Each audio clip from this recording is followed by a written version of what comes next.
What's up, everybody? Welcome to the Black and Intellectual live stream. It is something that I'm doing that's new for 2018. I didn't really do it at all last year, not nearly as much as I wanted to. And yeah, I really like it. I like being live. I prefer being live actually to recording and editing, and that just takes too much time. I prefer to do it this way. So this is probably how I'm going to do it from now on. It doesn't mean I'm not going to make any edited videos in the future.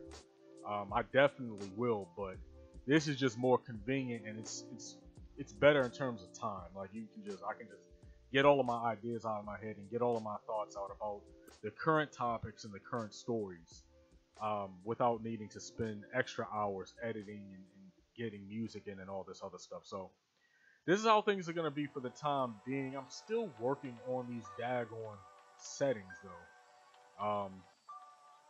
Everything should have been straight Wednesday. I had everything set a specific way, but then I went live today, and you guys probably saw me like fiddling around with the daggone picture again. So this thing is, this OBS is just all over the place, but it looks good right now.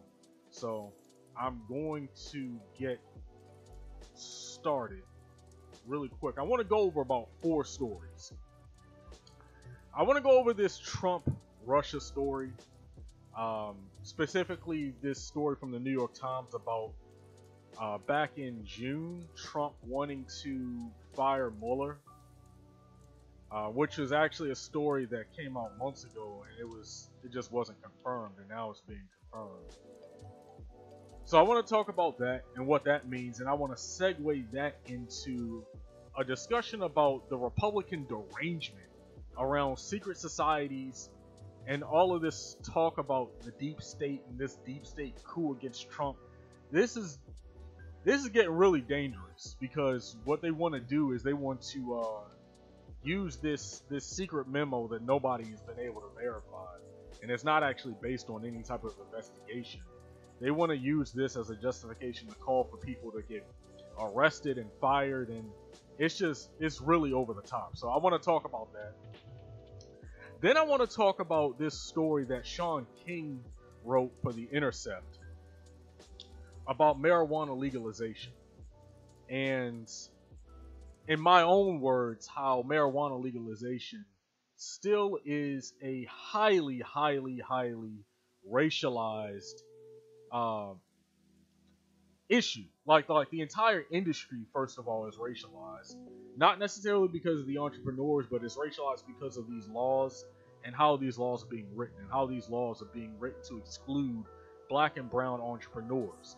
And not only that, but black people are still being arrested just as much as we were being arrested prior to legalization and decriminalization in some of these states. Colorado, New York City. So I definitely want to talk about that, because there's a lot going on there that there's more to this legalization talk than what you're actually hearing from a lot of different platforms. So I want to touch on that.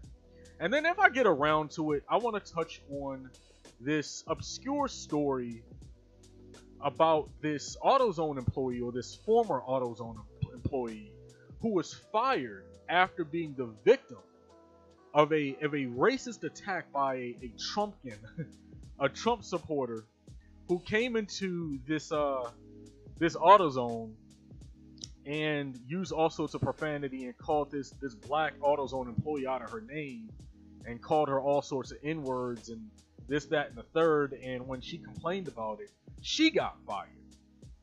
The manager told her she was going to have to suck it up and live with it, and nothing was done about it. And they fired her after that because she went to HR. She went over the heads of the district managers, and they didn't like that. So they wanted to protect their little their commercial AutoZone employee, or their commercial AutoZone business that they do business with, and they make money off of these commercial accounts. So they cared more about that than they do their own employees.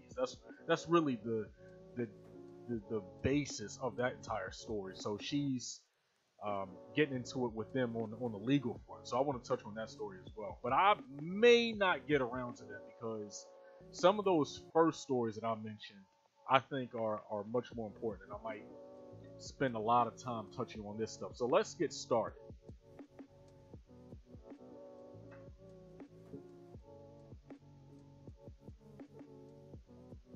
So on YouTube, I put the link in the description box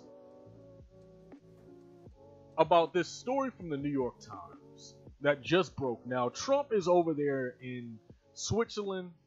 He's at that little, the rich Davos meeting. And while he's over there, this story came out. And the timing, in my opinion, is just perfect. The timing is incredible for this story. And I mean that in a great way, because I want to see Trump brought down, I don't necessarily... Here's my thing about the whole Russia story. I've always been of the opinion that, let's kind of just see, before jumping to conclusions one way or another, let's kind of just see where they go. Let's see what Mueller ends up finding. Let's see what, before Comey was fired, let's see what Comey ends up firing. And if they find evidence of collusion, then so be it. But if not, so be it as well, because I honestly think they're going to bring him down on something else. I don't think they're going to bring him down on collusion, because I don't think Trump won the 2016 election because he colluded with Russia. There was an information war that was launched against the United States, but that's not why he won. Okay, Trump won because of voter suppression, and I'm not going to, go on a spiel about that. I bring that up all the time. Now, that's just my theory. And I think they wanted to use Russia as basically a cover to hide that and to put the blame on Russia, because Russia actually did do something, but they didn't do what the politicians are trying to claim they did. But that doesn't mean, though, that that doesn't mean that Trump isn't guilty of something. He's clearly guilty of something because he's acting guilty. He's doing things that only guilty people do, right? So the White House counsel, Donald F. McGahn, and I might not be pronouncing his name right, but that's how I'm going to pronounce it, threatened to resign and refused to ask the Department of Justice to dismiss special counsel Robert Mueller after Trump wanted him fired last June, and this is according to 4 separate people. Okay, so McGahn told senior White House officials that firing Mueller would have a catastrophic effect on Trump's presidency. Okay, so according to the New York Times, Trump had 3 reasons he claimed Mueller should be fired. And this is absolutely hilarious, because I'm going to go through these 3 reasons. Well, I'm going to go through 2 of them. The third one is even more relevant than the first 2. But all of these reasons that Trump was using to say that Robert Mueller had some sort of conflict of interest. So because Mueller had a conflict of interest, then then that means that he should have been fired. At least that was Trump's justification, according to these 4 sources. One of those reasons that Trump used was, first, he claimed Mueller used to be a member of the Trump National Golf Club. And I want to say it was Alexandria, Virginia. I might not have the city correct, but it was definitely in Virginia. And there was a dispute. According to Trump, there was a dispute over fees. So Mueller left. He left the Trump National Golf Club because I guess he didn't want to pay some membership dues or some membership fees. So what? Trump is saying because of this, because Mueller owes Trump money. Not Trump himself, but one of Trump's businesses. Because he owes this business money, so what? Mueller's going to be biased against Trump because of some membership fees that, according to Trump, Mueller hasn't paid. So that's somehow proof that he's going to be biased. That has nothing to do with the investigation. Okay, that is silly talk. That is absolutely ridiculous. There's no correlation between the Trump National Golf Club in Virginia, Robert Mueller, and the investigation into Russian collusion. Okay, but that was Trump's argument. So then he had another reason too. He said the second reason he claimed Mueller was biased was because he once worked for a law firm that represented his son-in-law, Jared Kushner. Now, I did a little bit of digging into this, and when I say I'll get a little bit of digging, I mean a few minutes of Google searching. That reliable search engine that has all of the reliable information when you want to find quick intelligence about these stories. And according to one website that I came across, Jared Kushner. And actually, they don't even name the law firm, because Mueller has actually worked for a couple different law firms in the past. But again, that has absolutely nothing to do with the investigation, because at all law firms, they have multiple people, multiple lawyers, multiple prosecutors working at these law firms. So just because Mueller might have been working at one of these law firms back in the early 2000s or the 90s, again, that has nothing to do with anything. But one of these law firms represented Jared Kushner for some legal thing that he was involved with, and Kushner didn't pay them. So one of these law firms is actually suing Jared Kushner for unpaid legal fees.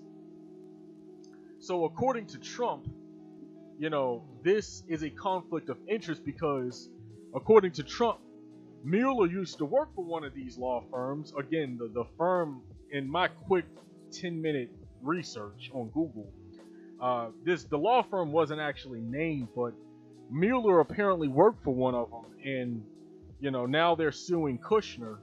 According to Trump, this is Trump logic. There's nothing about this that has anything to do with what's going on right now with the Russia investigation. But this is just another reason that Trump is using, to say and to claim that Mueller needs to be fired.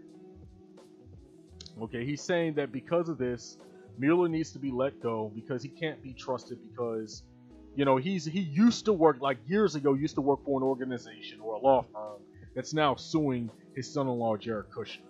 That proves absolutely nothing. But this, what we're really looking at here, and what we're really seeing is that Trump is looking at anything. He's looking for anything that he can use to fire Mueller. Any sort of excuse. Anything that he can use to get rid of him. Because Mueller is a threat to him. And he knows that. Which is why he got rid of Comey. Trump wanted to fire Mueller because he was continuing Comey's investigation. I mean, that is clear. Like, that is so clear and obvious. You wouldn't be going through all of this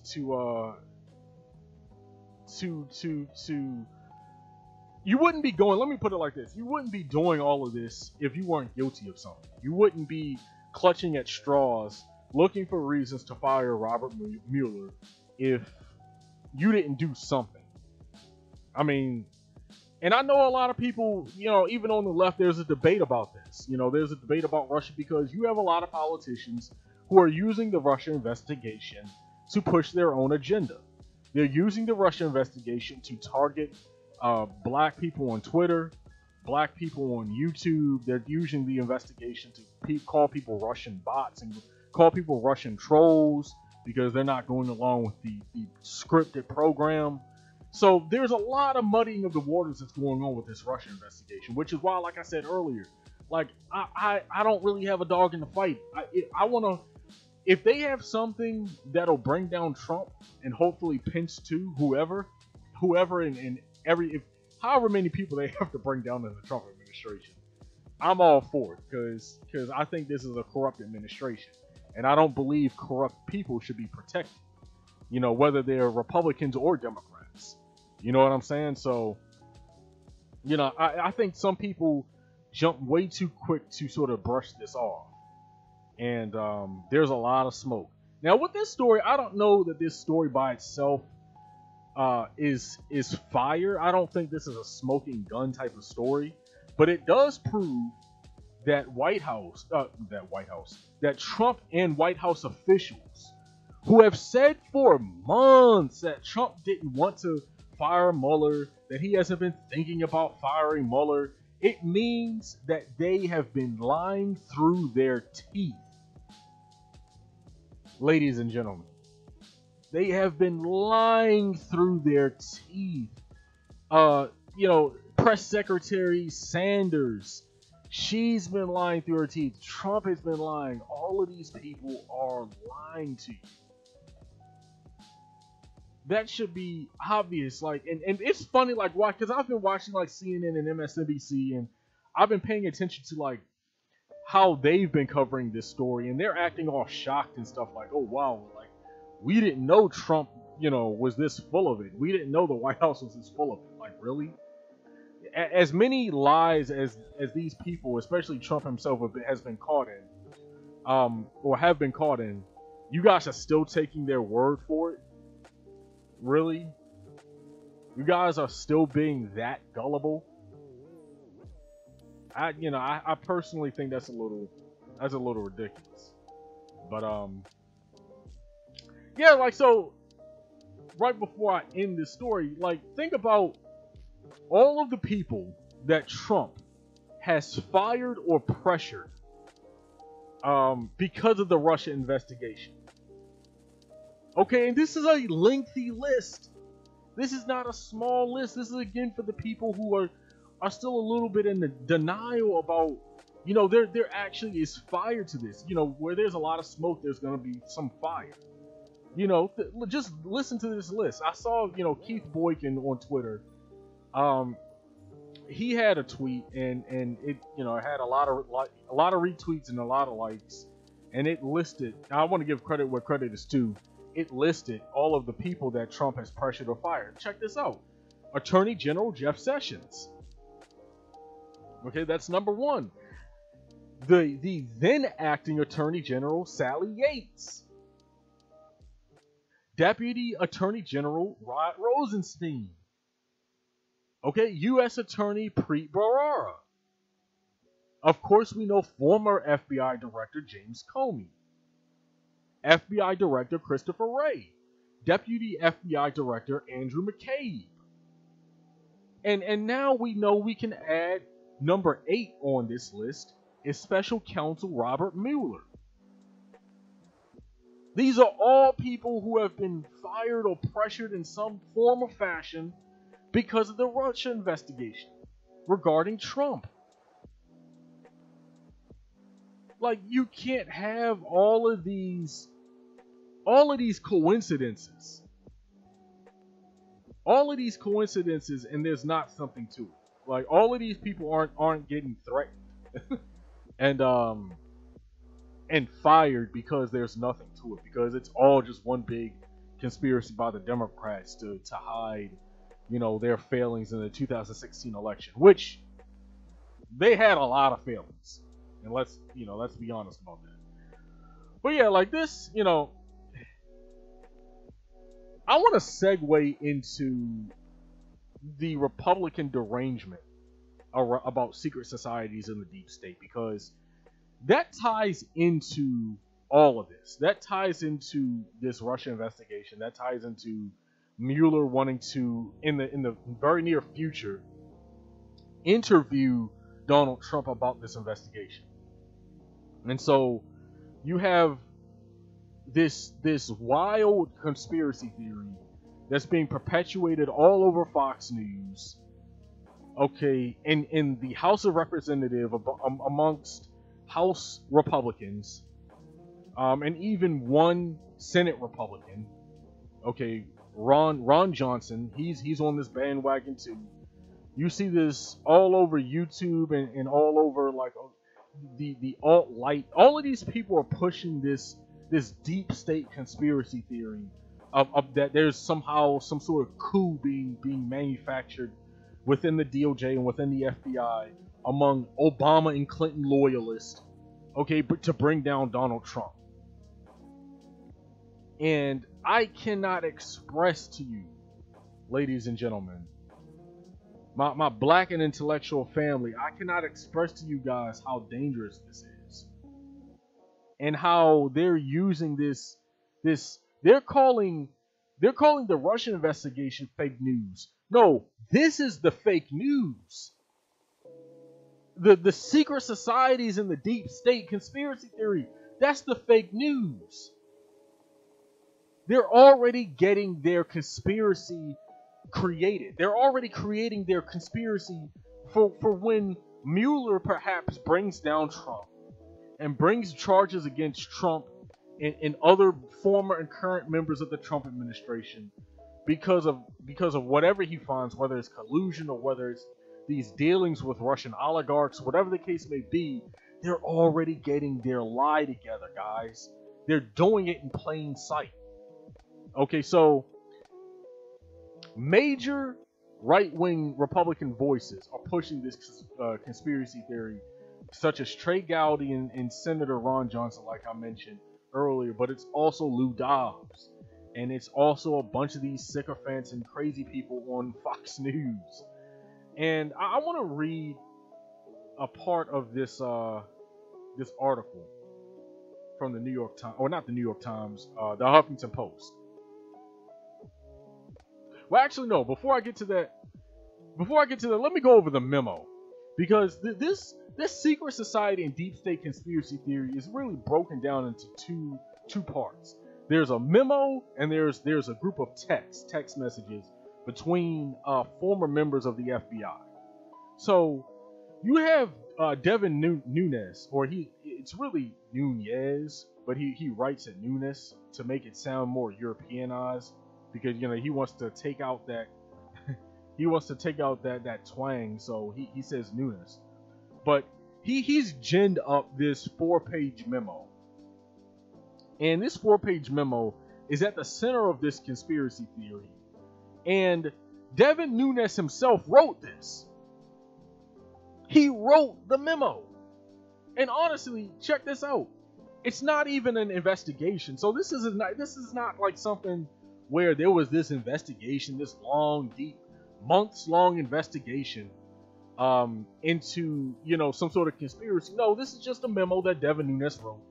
And we know Devin Nunes is a loyal Trump supporter. Devin Nunes, we know, is in the pocket of the Trump administration. Okay, so this memo alleges that there's essentially a conspiracy within the FBI and the DOJ to target Trump over the Russia investigation. You had a bunch of these House Republicans all over Fox News making wild accusations that have not been proven, based on a memo no one has seen, not even Senate Republicans, and certainly not Democrats. So the Democrats have been completely cut out of the loop. Okay, the Democrats, the Democrats are just lost for all intents and purposes, as they should be, because this is make-believe. This is mythology. Okay, so after Nunes came out with this memo, and he was going around saying, well, I don't know if he specifically was saying it, but people within the House of Representatives were going around, all over television, because Fox News was talking about this for days, wall-to-wall coverage. In the midst of that, you had some Russian bots, you had some Russian bots that started pushing the release the memo hashtag on Twitter.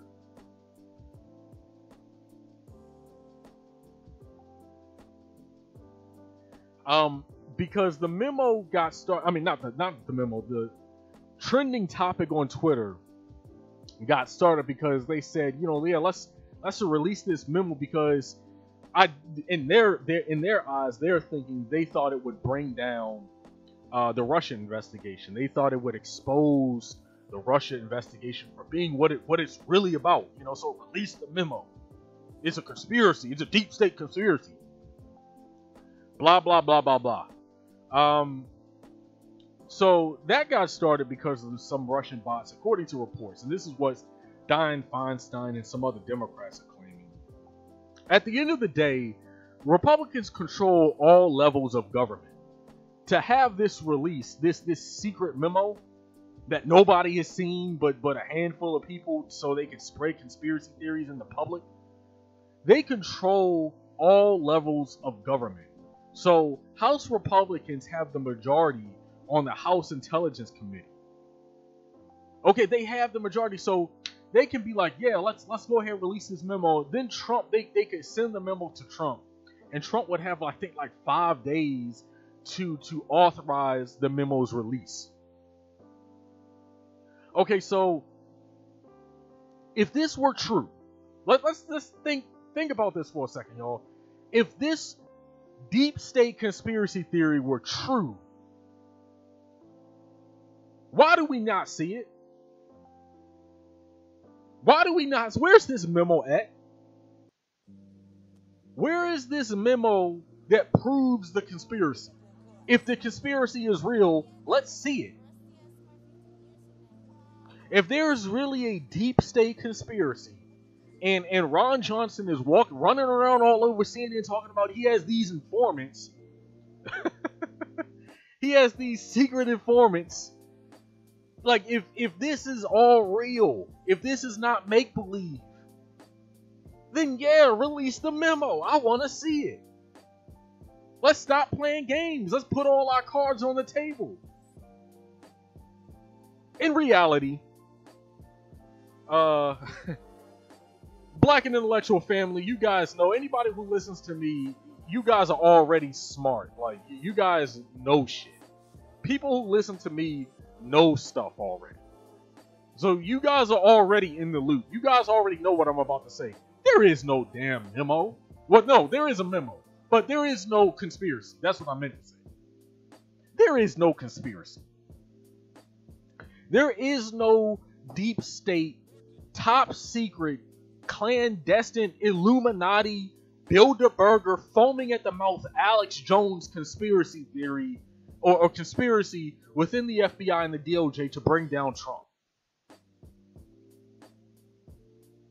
That is baloney. That is baloney, and we all know it is. Okay? Because if this were real, then they would release it. If this were really happening, we would all see the evidence. But that's not what's happening, y'all. Fox News, over the past couple days, they've actually dropped the story. Surprise! like Dave Chappelle. Surprise! Like they've dropped the story. They're not talking about it anymore. Okay? Ron Johnson, now here's the thing. Ron Johnson that was a side of the conspiracy that involves the memo. Then there's the other side of the conspiracy that involves text messages between two former FBI employees. One of them I think was like a lawyer or something, and another one was like a field agent or something like that. But after Trump was elected, they were on the investigating team. And the text messages, what the Republicans are not telling you is that the text messages show that, they didn't like, not only did they not like Trump, but they didn't like Bernie Sanders either. They didn't like Sanders. They don't mention that because that shows that, because what they want to try to do, they only want to tell you about, these agents not liking Trump because that fuels the conspiracy theory that there's an agenda against Trump. When you add in Bernie Sanders, when you add in that these agents who were communicating through text message, when you add in the fact that they also didn't like Bernie Sanders, all of a sudden this whole notion that there's a political agenda against Trump gets blown out of the water because, politically speaking, Bernie Sanders is nothing like Donald Trump. Okay, but they didn't like Bernie Sanders either. And FBI agents, they're allowed to have their political opinions. I'm not gonna sit here and say that they can't have political ideas. They have political jobs. So who would expect them to not have political ideas? The question is that actually biasing the investigation? And no, it's not in this case because now, I'm going off on a tangent. Let me actually go back to the actual text messages themselves, because within the text messages, they mentioned a secret society. Now, let me pull up the Huffington Post, because this whole thing was a joke. Okay, and even Ron Johnson has come out recently and said, yeah, they were probably just joking. So, let me just read a few paragraphs from the Huffington Post. I have a link in the description box on the YouTube live stream of this live stream. So, if you want to read along, there it is. Just click on the link on YouTube. So it says, it was hours after Donald Trump became president-elect, and two FBI officials, like many of their fellow citizens, were flabbergasted. Peter, and I'm not going to try to pronounce his last name, Peter S., that's just what I'm going to call him, and Lisa Page, both of whom had worked on the FBI investigation into Hillary Clinton's emails, which the former Secretary of State would later blame for her loss, were worried about the future of their country and their agency. One text that Page sent Peter S. early on in the morning on November 9th, 2016, has dominated the conservative media world this week, serving as a springboard for a Republican conspiracy theory suggesting that the nation's premier law enforcement organization was plotting a coup against Trump within hours of his stunning victory. It says, quote, "Are you even going to give out your calendars? Question mark. Seems kind of depressing." Page, a former FBI lawyer, wrote in the text to Peter S. from her FBI issued phone. And then it says, quote, "Maybe it should just be the first meeting of the secret society," end quote. That's all that said. Republican lawmakers, and this is continuing on in the article, Republican lawmakers seized upon the, quote, secret society reference this week, claiming to see sinister motives. And it started popping up all over cable news stations. But in fact, it was almost certainly a joke. A bit of gallows humor after an election that featured Russian interference. And it turns out, and this is me talking, I'm not reading the article anymore. It turns out that the calendars that they were referencing were unflattering calendars with pictures of Vladimir Putin, and they were going to be passed around as jokes to different people who were on the investigation. And for whatever reason, they said, you know, maybe this should be the first meeting of the secret society. Ha ha ha ha ha. You know, it was not literal. It was not meant to be taken literal. Okay, and it's certainly not proof that what's certainly not being said is, hey, let's get the secret society together to plot against Trump. That's not what's being said. They were referencing calendars that had something to do with Putin. Okay, it had nothing to do with plotting against Trump, but you know, that didn't stop Ron Johnson and the aforementioned Trey Gowdy from running around on television claiming that there's a deep state conspiracy conspiracy against Trump. So they've taken this gag, this joke, and they've completely blown it out of proportion. And like I said, they're using this ultimately because I think they know Trump is about to go down. So they're getting their lie together. Okay, I mean that's clear as day. So this is pretty crazy. Now, Ron Johnson backed off. You know, Ron Johnson later on went on CNN, and he didn't mention at first he mentioned an informant the first time he went on television. He's no longer talking about an informant, like I said earlier, because there is no informant. Okay, and he's even conceding that it might have been a joke. He said it was, quote, a real possibility that it's a joke. So even one of the main people in the Senate pushing this conspiracy theory is now backtracking off of the conspiracy theory. Okay, so this is, before I end both of these stories about, you know, the attempt to fire Mueller back in June and all of this stuff about deep states and secret societies and stuff. Before I end this, I want to just say that this is actually a legit threat to democracy and the rule of law in the United States. Okay, this is not a joke. Like, you have people literally foaming at the mouth saying that Mueller needs to be fired. All of these people need to be investigated. People need to be jailed. They're saying that there's a coup. Alex Jones was like, his head was exploding. Like, that dude is insane. He's crazy. He's a crazy person. He was literally saying that, like, they were gonna try to bomb him. Somebody needs to get Trump in the bunker because they might try to bomb him. Like, what the hell is this dude talking about? Like, this has been completely blown out of proportion, and people are taking a joke about something that and something else. They're saying because there's something else about those text messages. One of the texts said that there's no there about the Russia investigation. So people are using that to try to say, well, look, you had some people who didn't necessarily believe in the Russia investigation who were fired by Comey or Mueller. They were fired by one of them.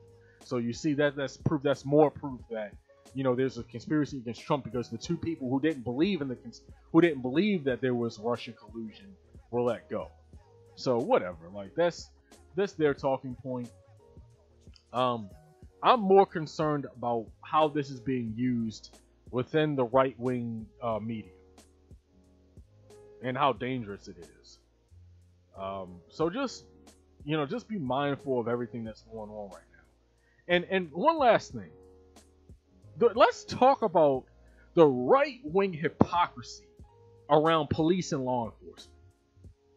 There is silence, absolute silence, among the Trump base as he bashes the FBI.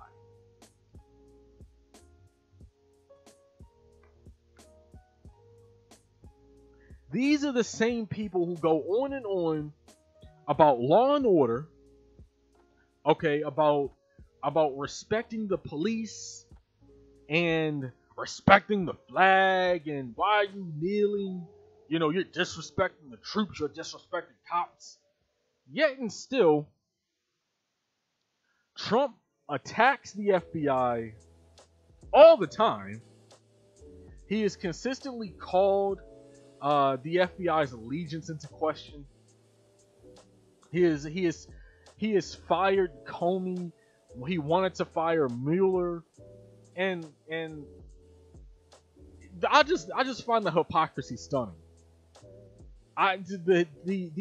The ability for these people to not see how full of what they are is the most amazing thing I've ever seen in my life.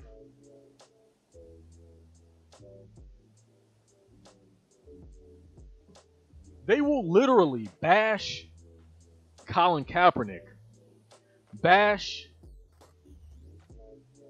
Michael Bennett, and other members of the NFL for taking a knee because they are protesting state violence and police brutality, and they're trying to shed a light on that stuff. And then they will turn around and co-sign the bashing of the largest and most important police organization, law enforcement organization in the country. And they see no problem with that. They see no problem with that. Like these people are mental. I watch this stuff sometimes, and I follow these stories, and I'm like, do these people not know how full of crap they are? Like, I don't think they care. They I don't know. Like, I don't know what to say about that. Like that's extreme hypocrisy. That is hypocrisy on a level of delusion. That is why I call these people sycophants. There's a reason I say that. You have to be you have to be mental on another level to just not see the contradictions in your belief system. So, Republicans and Trump supporters and the entire right wing in this country, they are cheering and going along with Trump's bashing of the FBI. They're all on board with that. They see no problem with that. And then they will turn around and say all types of negative things about black activists and people who protest police brutality. I don't know what else to say about that. Like, that's yeah, that's just crazy. Like, I'm honestly at a loss for words. I'm having a hard time describing how loopy that is. But I'm just gonna continue. That's all I have to say about those two stories, about the Russia story and Mueller and all of this talk about secret societies and the deep state hustle. That's what people should call it, the deep state hustle. So now I want to go into a completely different topic, a completely different story that has nothing to do with Russia or Trump or any of that stuff. Sean King, who is a really good writer, by the way.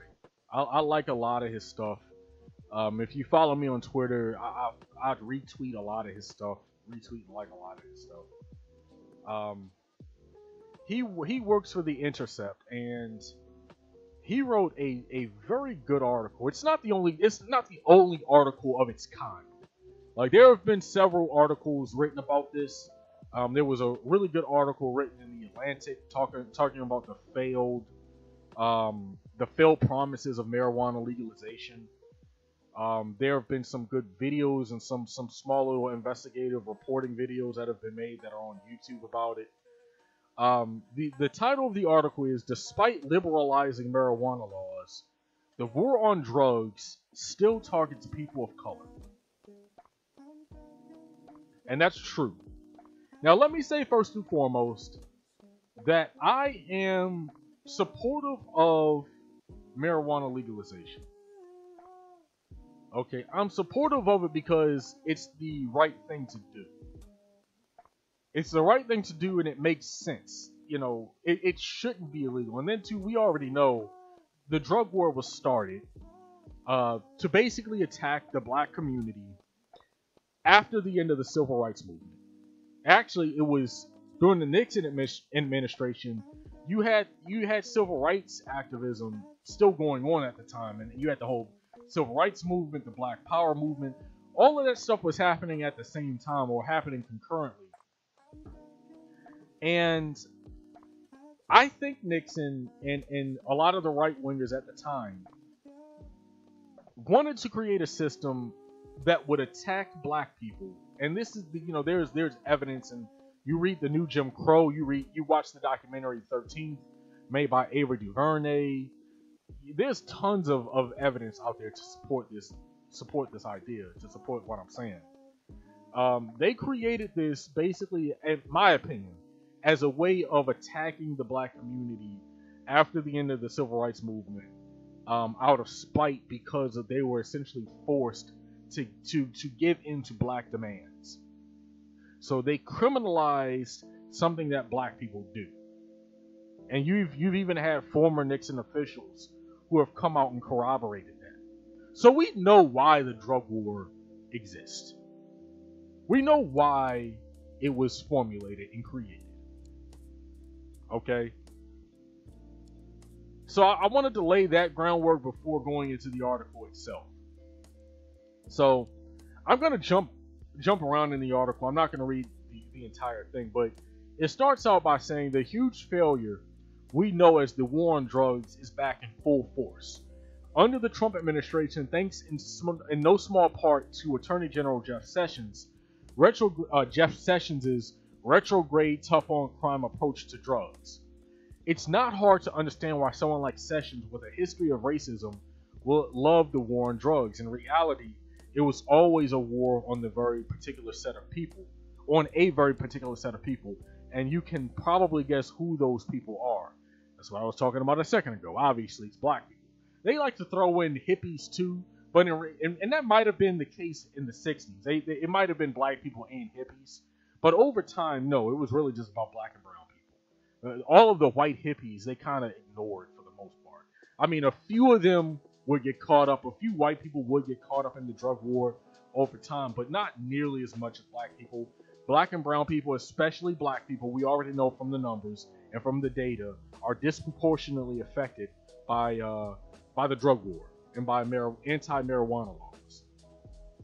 So the article continues, and yet despite Sessions' best efforts, there's been a lot of progress on legalizing marijuana. Opinions are changing, and in a lot of places, so are laws. At the intersection of these pushes to legalize weed and the so-called war on drugs, there are a bevy of major scandals unfolding. What kind of scandals are we talking about here? All of which are ravaging communities of color. And here's the thing about these scandals. They can't simply be blamed on President Donald Trump and his team.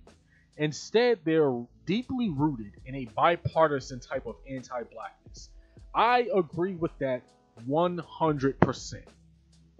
It's not just the Trump administration. The Trump administration is definitely making it worse, but you have Democrats and Republicans on the state level okay, who are partially responsible or who partially bear the blame, okay, for this going on. Now, I understand that federal law, federal law trumps state law, so you can still have federal police officers come in and arrest black and brown people in states where it's legal. I understand that, but in a lot of these states, they're not actually doing enough to address this discrepancy. So the article continues. First, the lay of the land. 8 states and Washington, D.C. have now legalized recreational marijuana. Another 14 states have decriminalized recreational marijuana use. So it's spreading all over the country. For the past few election cycles, you know, it's like, I think like since 2010, 2012, somewhere around there, every election cycle, including the midterms, you're having more and more states either decriminalize, create medical marijuana or full-blown legalization. Okay. Another 14 states have decriminalized recreational marijuana use, meaning you still can't legally buy weed, and I think that's important to note. Let me just read that again. Another 14 states have decriminalized recreational marijuana use, meaning you still can't legally buy weed.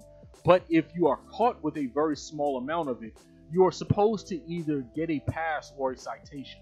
So as long as you don't have a ton of it, like a whole ounce or something crazy like that, and it's like a little small amount, they're basically supposed to just let you go. But see, this is a gray area, and this opens up the door for people to do kind of what they want to do. So it's like a thing where they can say, well, you don't have to give them a pass or a citation. You can still arrest people. So what the dynamic that's being created is they're letting the white users off the hook, and they're still arresting black and brown people. So continuing, I'm cutting in, adding my own 2 cents as I'm reading the article. It says 29 states have now legalized varying forms of medical marijuana. 29. And that number is only going to go up, by the way. Continuing, all of this talk of legalization and decriminalization gave me the wrong impression. I had thought that we were working toward ending the war on drugs. And it's funny. I'm adding my 2 cents here as I'm reading.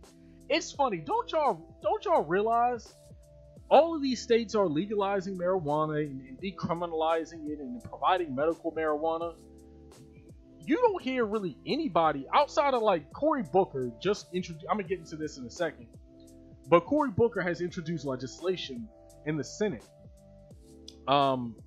legalizing, or at least taking marijuana off of the controlled substances list. Okay, but most politicians up until now haven't really been talking about the war on drugs and ending the war on drugs. They've just been kind of passing these laws on the local level. But Sean King says in his article, arrests and imprisonment for marijuana possession are still in full effect, even in places where it has been legalized or decriminalized. And then he asked the question, how did this happen? Good question. I would like to know the answer to that myself. In 2016, more people were arrested for simple marijuana possession in the United States than all violent crimes combined. In 2016, in the midst of nationwide legalization, people smoking it up, making millions of dollars all over the country, but in 2016, more people were arrested for simple marijuana possession in the United States, more than all violent crimes combined. More than one person is arrested every minute for marijuana possession in this country. Currently, an astounding 574,641 people were arrested for simple marijuana possession in the United States in 2016. Over 500,000 people. That's 89% of all marijuana-related arrests.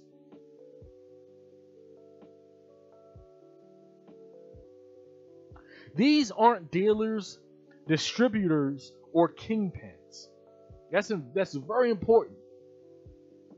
These aren't like we're not talking about a bunch of Frank Lucases and freeway Ricky Rosses. These aren't kingpins and drug lords. They are everyday people with a little bit of weed. Small amounts. Continuing in the article, it says the arrests are part of a long pattern. From 2000 to 2010, an astounding 7.2 million arrests were made in the United States for simple marijuana possession. How many lives were ruined as a result of this? How many people lost their jobs, their right to vote? How many of those people lost their college financial aid? How many were jailed or sent to prison? How many of those people were moms or dads that were ripped away from their families? These questions are never asked. Nobody ever asks these questions. Nobody ever says, hey, what are we doing to the families? Because this is getting even more of a reason, or even more proof as to the anti-black agenda within the drug war. We already know if you get sent to prison and you get convicted, you lose your rights. That's why the recidivism rate is so high. You get people who get out, who can't be productive members of society. This impacts families. This puts stress on families because you have other family members that now have to carry the load because you have a member of the family who can't be productive because of these laws that have been rigged against these people. So it's rigged to get these people back into the system. You think they care? No. 7.2 million arrests from 2000 to 2010. Continuing, it says what we do know is that they were black, of course. In spite of countless studies showing that African Americans and white people use marijuana at almost the same exact rate, African Americans are 375% more likely to be arrested for it. In fact, if as few people of color were incarcerated as white people, America's prison population would plummet by 40%. That's how many people they got caught up in the system. In this scheme devised by Richard Nixon in a racist attempt to get back at the black community.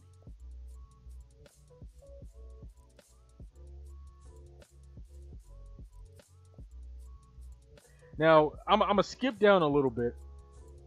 Sean King says, take New York City where I live. The city's leaders have openly bragged about the decriminalization of marijuana, but arrests for simple possession actually went up by 9% from 2015 to 2016, with 18,130 people arrested.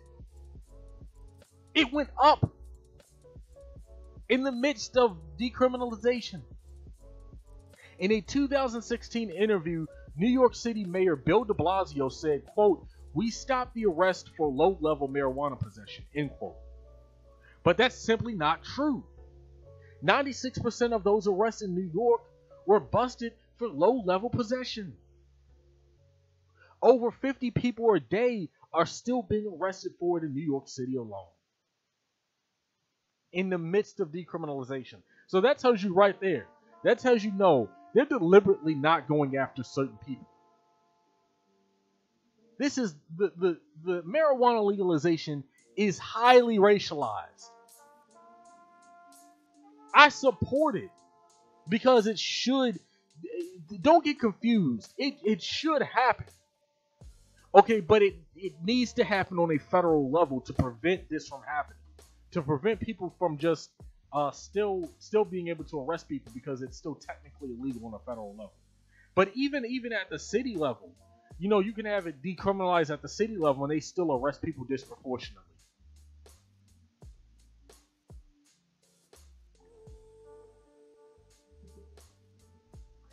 Continuing in the article, it says most of those arrests, predictably, are happening in communities of color.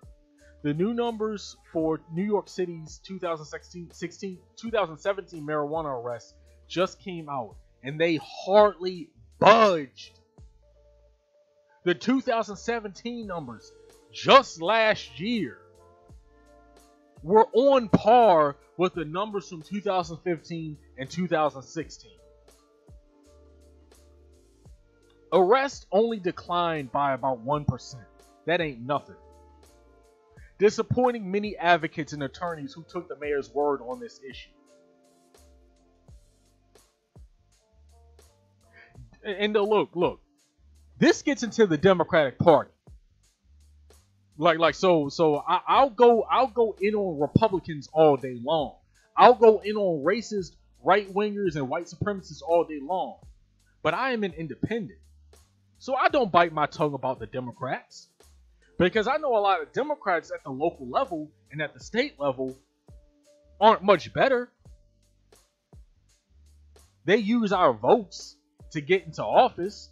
Then they get in and push the same problematic policies that they've always pushed. They're beholden to the same interests that Republicans are beholden to, at least on this issue. Sean King says Democrats dominate in New York. In addition to its liberal mayor, 47 of 51 city council members are Democrats.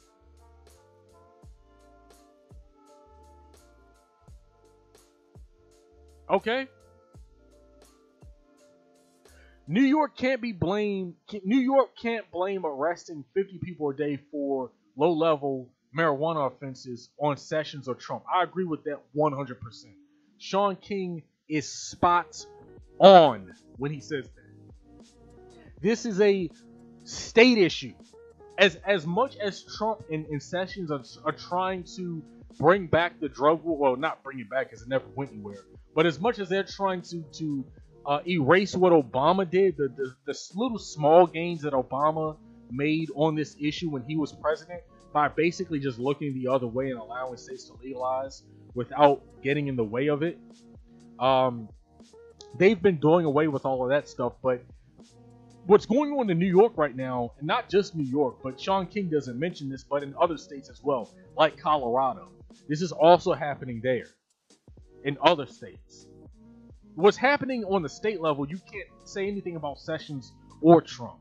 That's purely on, in the case of New York, that's purely on the local Democrats in power.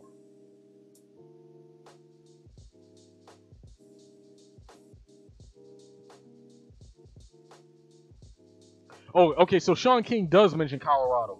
Further down, he says, in Colorado, which legalized recreational marijuana, arrests of white people have plummeted, but arrests of African Americans and the Latinos have actually skyrocketed as much as 50%. And Colorado is put out there. They put Colorado out there like it's supposed to be some type of liberal beacon of marijuana laws and liberal beacon of marijuana legalization. They are still arresting black and brown people in droves in Colorado, the same state where these white-owned companies are making millions of dollars hand over fist. Marijuana legalization is racialized. Matter of fact, marijuana legalization is actually proving even more how racist the drug war is. It's making the racial realities of the drug war even more stark. Because you literally have a state that legalized recreational marijuana. And it's reflected in the fact that white people and the rest of white people have plummeted. But that hasn't happened for black folks. That hasn't happened for Latinos.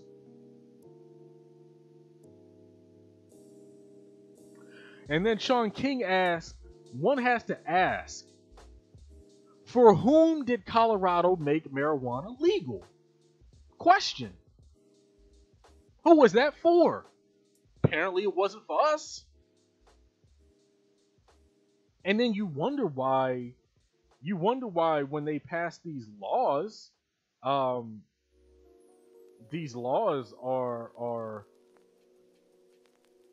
not helping us. You know, we can't actually get in. We can't get into the marijuana industry. So, you know, lastly, I'm gonna say this, and then I'm gonna be done with this article. It says, Sean King says, then there is the economic justice side of things, and this is really the crux of this. I've been mentioning this the whole time, but I want to read what he says. He says millions of African Americans have gone to jail for marijuana possession and distribution. Hundreds of thousands remain in jail at this very moment. And while African Americans continue to pay an enormous price for marijuana prohibition, a legal weed economy is exploding. In California, the weed economy is worth about $7 billion. And it's only going to grow exponentially. Who do you think owns these businesses? Sean King asks. That's right. The weed industry is dominated by white ownership. Surprise! I recently picked up a magazine. This is Sean King talking. I recently picked up a magazine that was all about the marijuana industry. Not a single black or Latino face was in the entire magazine. Not just on the cover. Because that wouldn't be unusual. He's not just saying there wasn't a black or brown face on the cover. He said not a single black or Latino face was in the entire magazine.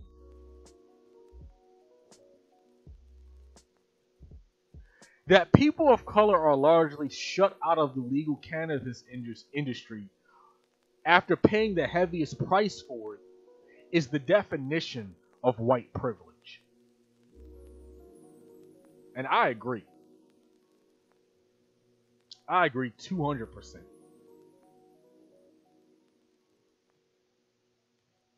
Legal pot will continue to be a failed promise. And I'm done with the article now. So I'm just going to give my 2 cents for a few more minutes. Then I'm going to go on to the last story.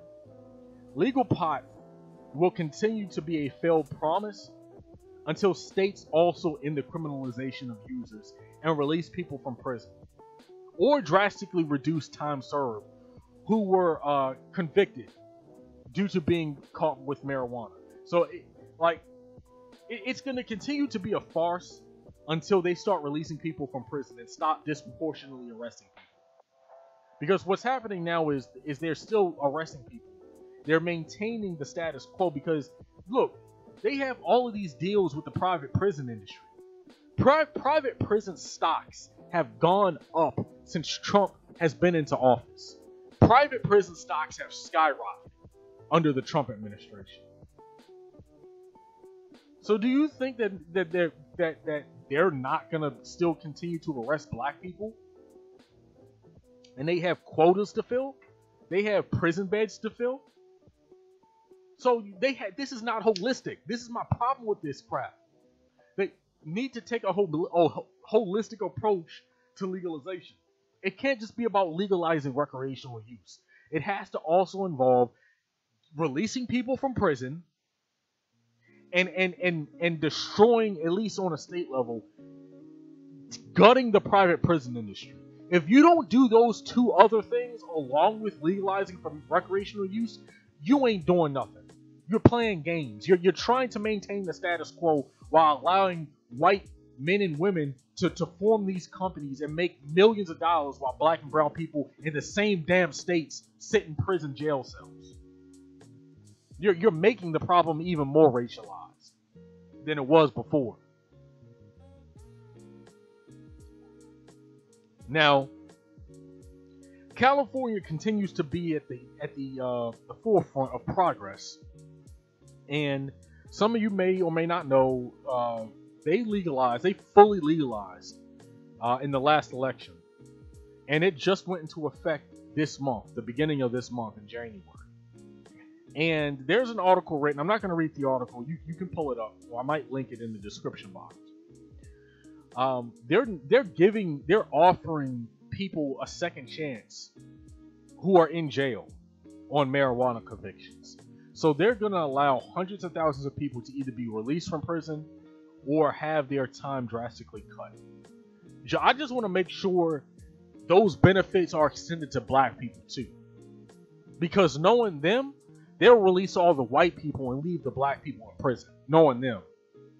So just be fair. Just spread that around.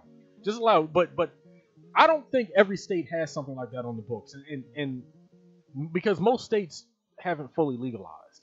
You have a lot of states that are just decriminalizing. Some states have just provided medical marijuana. So every state has different laws. So you still have these states that are keeping people in prison. But California is at least doing this the right way.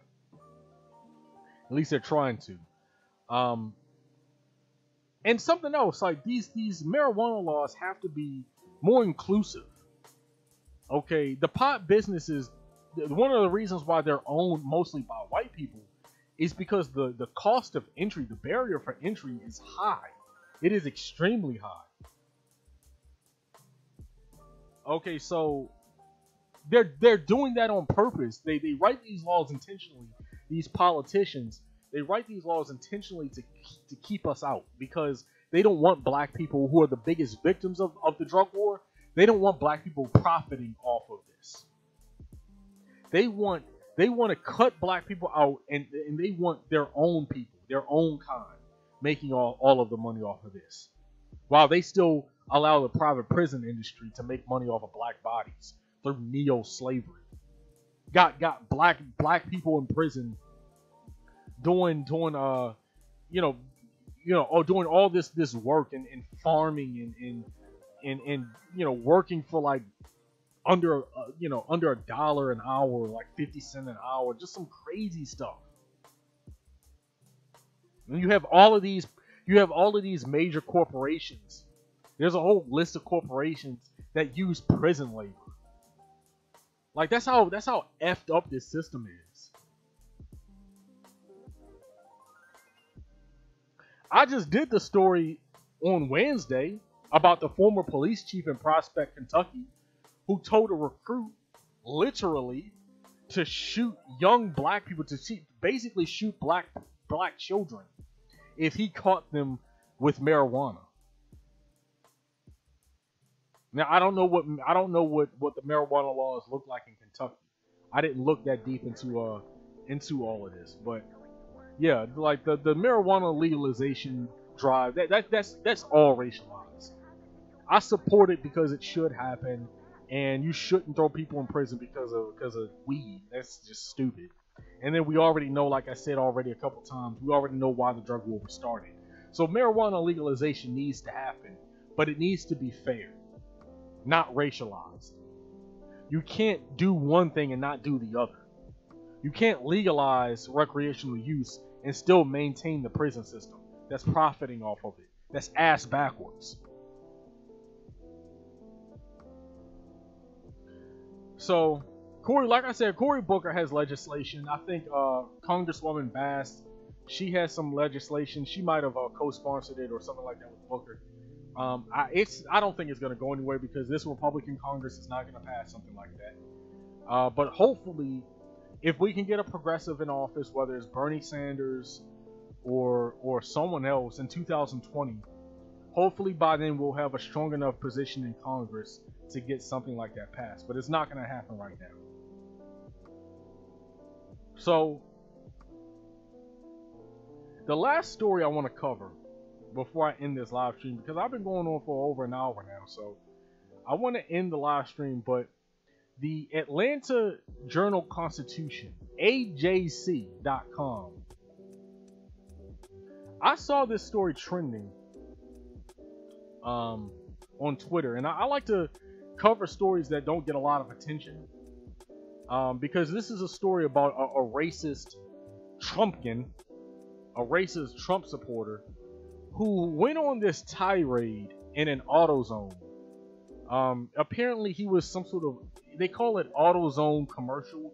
He had like a commercial account. It basically sounds like something where he was a business owner. He probably has some sort of auto shop business or something like that, where he gets parts for a discount from Amazon, or not Amazon, from AutoZone.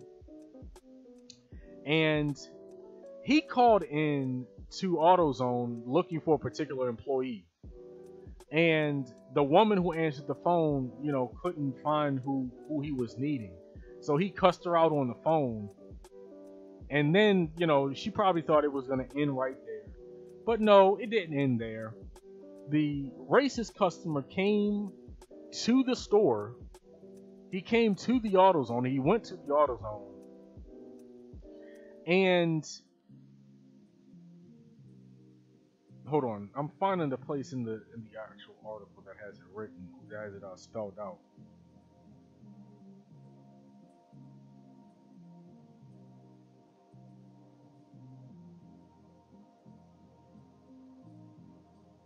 Where is it at? Okay, here we go. According to the suit, this is on AJC.com. I'll link it in the video, the YouTube video. According to the suit, the incident leading to the woman's firing, because she actually got fired. She after she complained about some of the things he said to her, the district manager basically told her to suck it up and you better respect the customers, basically is what he was saying. So, the customer, because I was getting to this a second ago, the customer then drove to the AutoZone in Thomasville, okay, and confronted the woman. She was a black female employee at AutoZone. According to the suit, the white male customer called the woman, quote, a worthless piece of expletive, probably, SHIT, and he said, quote, I don't know why y'all have, he was talking to, I guess, some of the other people who worked at the AutoZone. I don't know why y'all have a bunch of N-words in here that don't know nothing, and now you have a lady N-word in here and she really knows nothing. So not only was he being racist, but he was being sexist too, because he was saying, why is this woman working at an AutoZone? This is a man's job, basically, is what he's trying to say. And then he called her the N-word on top of it. And then, according to the suit, the man also called her a, quote, black N-word, or it says expletive. We don't know what that expletive could have been. And he said, quote, Trump is backing my money. And he said, quote, you MFers are about to get what you deserve. So she complained, and according to the suit, because what he ended up doing, he ended up getting the number to the corporate office, and I guess he called corporate, and the district manager ended up showing up at that AutoZone, and he says, according to the suit that the black woman and black former employee is filing against AutoZone, the district manager told the woman she was, quote, being rude to the customer. And that when a commercial account came in, she is to, quote, do what they ask and not say anything else. So the district manager came in backing up the racist, white supremacist Trump supporter, who said Trump had his back, who's one of these people who's emboldened by Trump. He said Trump had his back, and you guys, you MFers are going to get what you deserve, whatever that means.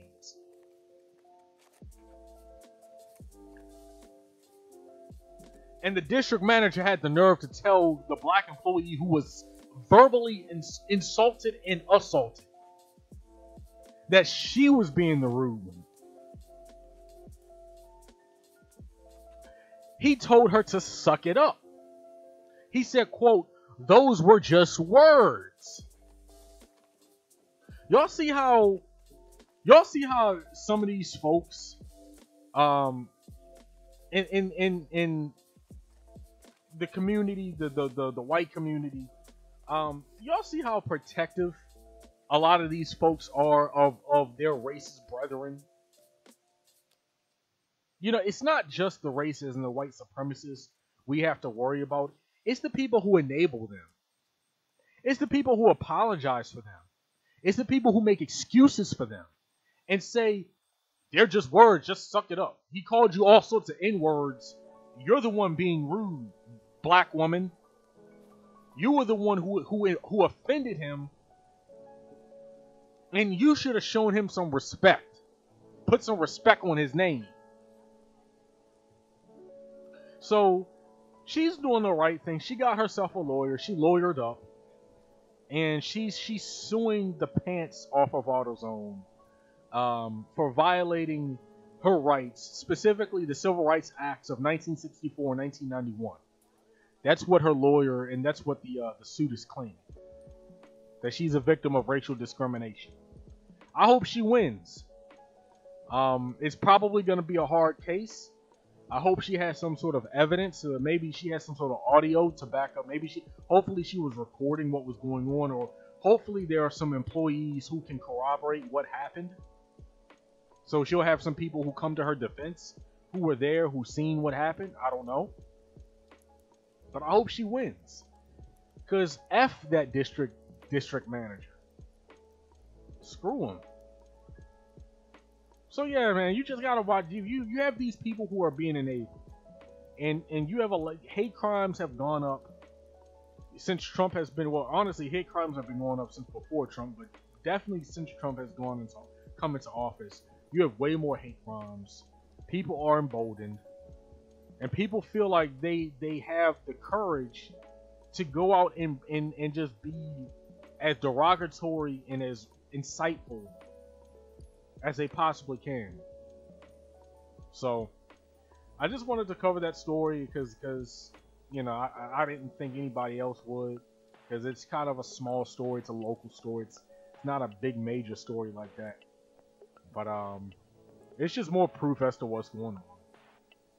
So that's going to end this Ustream, or not Ustream. That's going to end this live stream today, folks. I'm going to do this every Monday, Wednesday, and Friday at 12 p.m. 12 noon. Okay, so you guys I want you guys to support this and follow me on YouTube. Follow me on Twitter at _BlackIntellect. When you see me live streaming, just retweet it. It helps me out a lot. It helps me get the word out that I'm doing this. And, yeah, just